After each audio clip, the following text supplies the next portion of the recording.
Hello everyone. तो कैसे हैं आप लोग।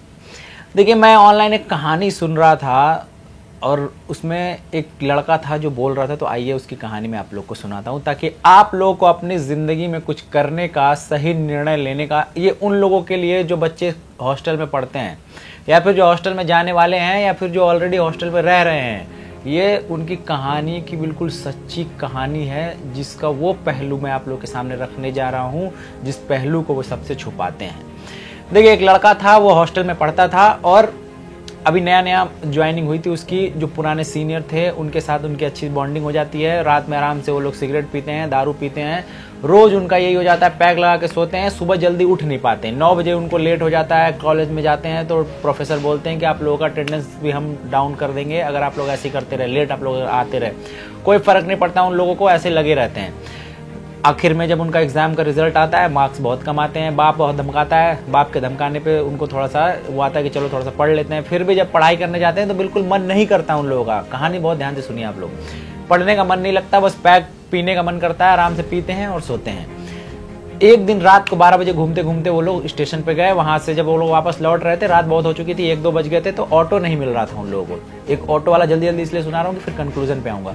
ऑटो वाला आता है और फिर कहता है कि चलिए मैं आप लोगों को छोड़ देता हूँ। 400 रुपये वो मांगता है, लेकिन कम कराते कराते 250 रुपये में वो तैयार हो जाता है। ऑटो वाले से ऐसी बात होती रहती है, 10 किलोमीटर के आसपास का डिस्टेंस था, तो बात होते होते वो लोग जाते हैं। ऑटो वाले से पूछता है कि उसमें से एक लड़का पूछता है, जो 4-5 दोस्त होते हैं, कि आप इतनी रात को ऑटो क्यों चला रहे, बहुत सारे ऑटो वाले तो है नहीं यहाँ पे कोई भी।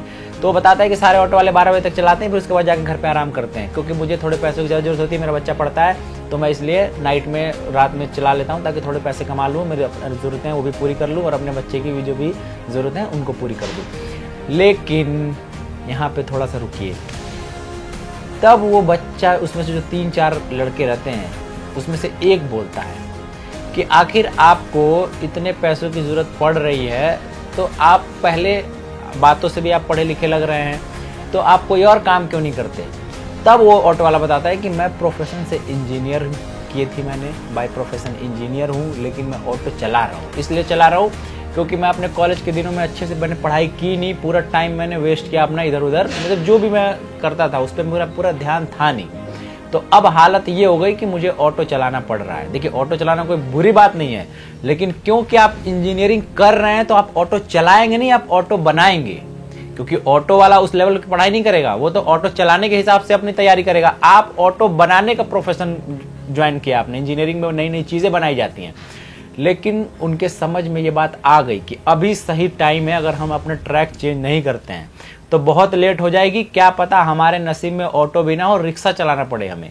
तो इस वजह से काम कोई छोटा नहीं होता, जो जिस लेवल पे मेहनत करता है उसके हिसाब से वो काम उसके लिए बनता है। तो आप हो या हम हो, जो भी हॉस्टल में हैं, कॉलेज में, स्कूल में हैं, उन लोगों के लिए सिर्फ ये कहानी उदाहरण है कि अपनी ज़िंदगी अगर आप लोग को बर्बाद करनी है तो आराम से घूमिए, कॉलेज में जाइए, जो मर्जी घूमिए, हॉस्टल को छोड़िए, इधर उधर अपना पूरा समय बर्बाद करिए। बाद में जब आपका, क्योंकि आप गए हो हॉस्टल लाइफ टाइम के लिए नहीं, 1-2 साल, 3 साल, 5 साल, उसके बाद आपको वहाँ से निकल के अपने असली ठिकाने पे पहुँचना है। लेकिन वो ठिकाना आपको किस ठिकाने तक पहुँचाएगा, यहाँ मेहनत आपका रिजल्ट तय करेगी, क्योंकि आज आप क्या कर रहे हो वो कल उस चीज़ को डिसाइड करता है।